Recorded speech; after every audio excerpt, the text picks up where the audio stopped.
Hi, my name is Niall, and I work in a doctor lab studying a development of cognitive control and a social knowledge. And our presentation will be on prefrontal cortex and amygdala connectivity and how those connections influence our behavior and our bodily functions.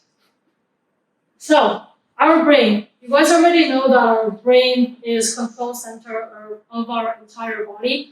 And then these brains are divided into each sections. And as you guys already know, that like each sections have different functions to each other.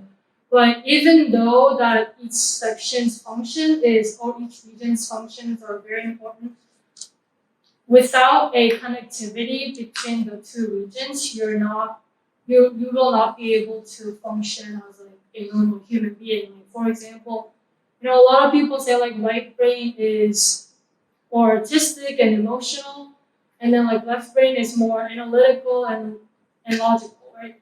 But those two hemispheres connect to each other to function as a normal human being. Like without that connection, you can't be you can't have a full developed brain. So, and then we're gonna focus more on prefrontal cortex and amygdala, and PFC stands for a prefrontal cortex, which is standing right in front of your brain. And that controls your cognition and your impulsivity and your memory. So it is a most developed part of the human compared to any other animals. And then another part is amygdala, which is your emotional center that reacts to a fearful or threatening stimuli. And the amygdala is placed in a basal ganglia, which is like far down deep in your brain. And then these two parts are connected bidirectionally, which is prefrontal cortex sends signals to amygdala, and the amygdala also sends information to PFC as well. So you can think of it as a human interaction. So you can see those two pictures, how like the first picture, they are signaling back to each other, they're yelling at each other. So that can happen between PFC and amygdala. So like they're not talking to the wall. And then the other one is like, let's say example could be like PFC is just sending so much signal to amygdala, but amygdala is not sending as strong of a signal as PFC sending it to amygdala. So, and then the important part of this is that the direction changes over the year when the human are developing. So let's say in pre-puberty, there is higher flow of electricity from amygdala to prefrontal cortex because your emotion is dictating your cognitive control. So you are more emotional and you're more impulsive. But throughout the puberty, your brain learns to go to the other direction, which is going from prefrontal cortex to your amygdala. So you're able to control your own emotion based on logic or based on a cognitive knowledge that you've gained throughout the year. So the most famous and then like the most easiest ways to test the directionality between the two areas of the brain is a marshmallow test. How many of you guys like heard of marshmallow test before?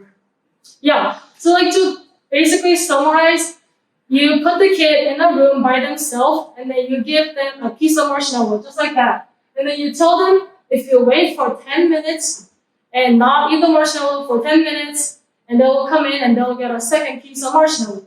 So I think the best way to show this result is, let's say like compare a 5-year-old to like us. We should have more connection from prefrontal cortex to amygdala because we want the second piece of marshmallow, right? But the kid, the person or the kid will have more connectivity from amygdala to prefrontal cortex. So their behavior will be more emotional and more impulsive. So they might just eat the marshmallow. So more amount of people in younger generation will not be able to get the second piece. So that's like the example of, or the most famous example of it. So to go into more experimental setting, all of you guys might already know that I work in a monkey lab, but I can't tell the monkey to wait for 10 minutes and I'll give you a second piece of marshmallow, right? So there has to be a different type of modeling to test this on monkeys. So this is the actual screen that they see from the cage. And then this is like a screen that they touched on. So the red circle is an impulsive button basically. So it's delayed but bigger reward. So if you click the red button, like 3 pellets come out, but you have to wait for a few seconds. And then the white square is a instant but smaller button or smaller reward. So based on how many times the monkeys pick each shape, we can see that which monkeys are more impulsive than the other or less impulsive than the others. So in future, I would like to place an electrodes in the brain where we can see a connectivity or the direction of the electric flow going from prefrontal cortex to amygdala, and then we can also be able to see when and how the connectivity changes. Because right now the monkeys are 2-year-olds or 3-year-olds, so as they grow, they will be able to grow as an adult and grow more or become less impulsive, or that's our hypothesis for it. And I am more personally interested in how the drugs will affect the behavior. Maybe if you put a serotonin, they might be more impulsive or they could be less impulsive. So yeah, and we'll be able to tell when our brain switches the direction we can use. Hello, I'm Meiven, and I will be branching off of what Suetmui has been talking about. So she's been lately just emphasizing how important the connection between the amygdala and the prefrontal cortex is. And what we, the rest of us, will be talking about is what happens when that connection is disrupted. So I will be focusing on a mental disorder called schizophrenia, and this is what happens, or what scientists have hypothesized what occurs or develops when there's that disconnection between the amygdala and prefrontal cortex. So what is this disorder? Well, it's a disorder in which people interpret reality abnormally. And surprisingly, it's really, really rare. It's less than 1% of the world has this mental disorder. About 0.3% of the people in this world have it. And so we have different symptoms for schizophrenia. So there's positive symptoms and negative symptoms. So for positive symptoms, that is meaning the symptoms that develop or form after schizophrenia starts developing in someone. And then negative is referring to the symptoms that are lost when a person begins to develop schizophrenia. So as you can see, for the positive symptoms, we have delusions, hallucinations, and disorganized speech. And for negative symptoms, we have flattened affect, reduced speech, and lack of initiative. And so how people treat schizophrenia? Well, unfortunately, this mental disorder, not a lot of people know about it still. It's still being investigated. We don't know much about it. So far, they have basically used therapy and medication to treat this disorder. We have cognitive behavioral therapy, in which they basically sit down with people who have schizophrenia and help change their ways of thinking, or try to talk them through different ways of thinking and different ways of behaving to kind of tone down their behavior that is caused by the schizophrenia. And then we have also medication, which include antipsychotics and antitremors. Antipsychotics help prevent psychotic episodes that usually happen within patients who have schizophrenia, and then antitremors help prevent the tremors or random muscle movements, because schizophrenia or schizophrenics tend to have random muscle movements or tremors. And so how does this relate to that prefrontal cortex and amygdala connectivity? Well, in normal people, like how Suetmui had said before, the prefrontal cortex sends a signal to amygdala, and the amygdala would send that signal back to the prefrontal cortex, saying it's possibly a threat, and then the prefrontal cortex will basically kind of tell the person how to react in that situation. And when you have that, or when you have schizophrenia, they have found that there's usually less amygdala activity during an emotional stimuli. And this is what causes those negative symptoms, or those like symptoms that you usually see in people that withdraw from the world. But interestingly, for positive symptoms, people have actually found that it is likely due to the overstimulation of excess dopamine, or also serotonin, or other neurotransmitters like GABA, which is interesting because there's kind of two different ways that cause the two different like symptoms that people see. It's still under investigation, and people don't really have a final conclusive thought on what exactly is causing schizophrenia in these people that are diagnosed. Hi everyone, my name is Suetmui, and I'll be talking about bipolar disorder, which is another mental disorder that seems to be caused by abnormalities in the prefrontal cortex and the amygdala. What this disorder is, it's a mental disorder that's characterized by excessive or extreme mood shifts, and people with this disorder usually experience distinct periods of intense emotion and unusual changes in their activity levels, sleep patterns, ability to carry out daily tasks, and concentration. And these distinct mood periods or distinct periods are also known as mood episodes, and they're very different from the typical moods and behaviors for the person. So the key symptoms of bipolar disorder are manic, hypomanic, and depressive episodes. Manic episodes are described as emotional highs, and during this phase, a person can have an elated, irritable, or energized behavior. And for hypomanic episodes, the symptoms are very similar, except that they're lower in severity. And as for depressive episodes, they're characterized as the emotional lows, and a person would have a sad, hopeless, or indifferent mood.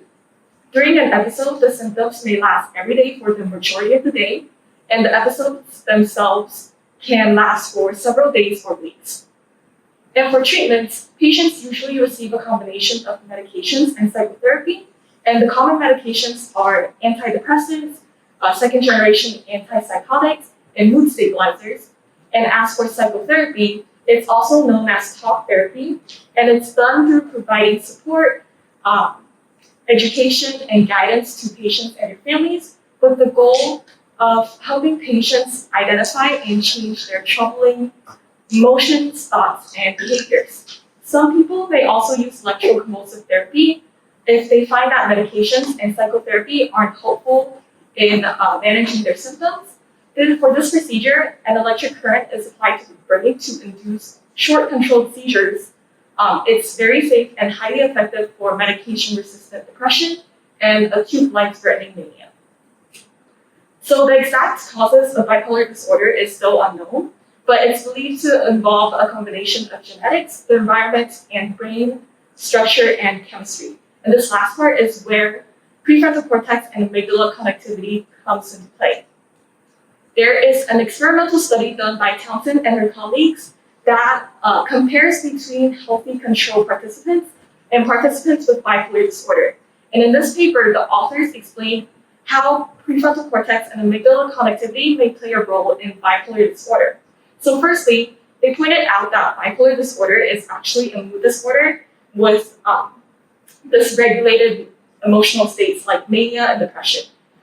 This mood instability suggests that there is a dysfunction in the neural networks that are involved in emotion regulation, such as the networks that both the amygdala and the prefrontal cortex are, that both of them are involved in.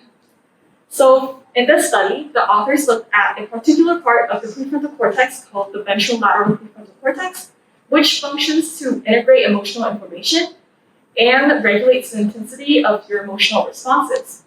It's speculated that this region of the brain serves to inhibit limbic activity, and that a dysregulation of it leads or correlates with the mood shifts that are in bipolar disorder due to its failure to modulate the amygdala. So in this experiment, the researchers asked the participants to engage in an emotional regulation technique called cognitive reappraisal. And for this, the participants had to consciously reframe the context of a disturbing emotional stimulus in order to downregulate or reduce their emotional response. So an example of this put into practice would be if I showed you a picture of the snake, you would have to consciously think that it's just a picture on the screen or it's not poisonous, so it can't hurt you. So typically, doing this cognitive reappraisal technique would lead to a decrease in physiological arousal and also decrease in feelings of distress. So as the participants were viewing negative images and performing cognitive reappraisal, the researchers recorded their brain activity.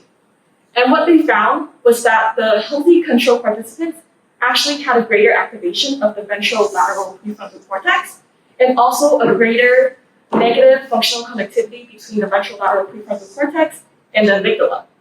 And this finding suggests that the participants with the bipolar disorder have different prefrontal cortex and amygdala connectivity, and also possibly a dysfunction in the neural networks that are involved in emotion regulation.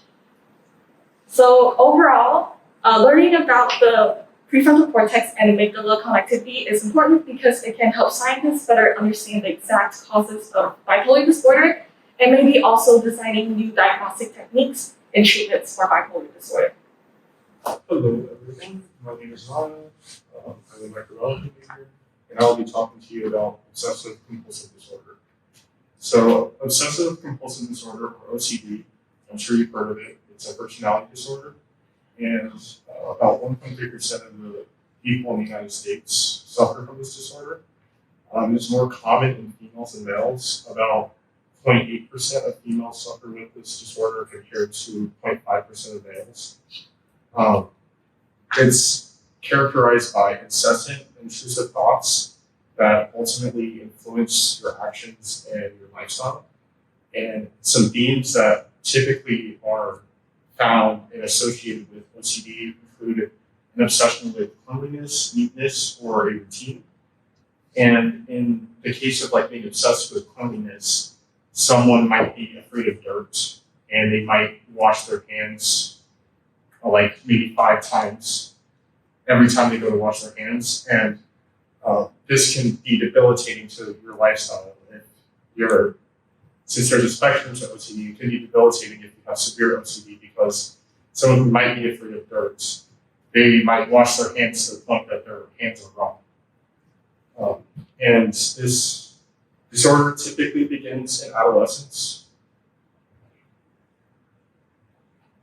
So treatment typically consists of medication as well as cognitive behavioral therapy.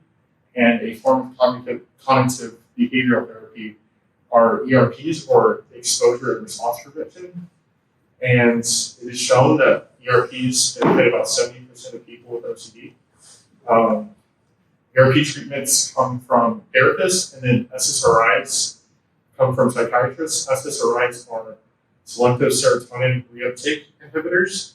So basically in the diagram, as you can see, the way that medication works is they block serotonin from re-entering the neurons or re-entering the cells so that there's more available serotonin for the neurons to uptake.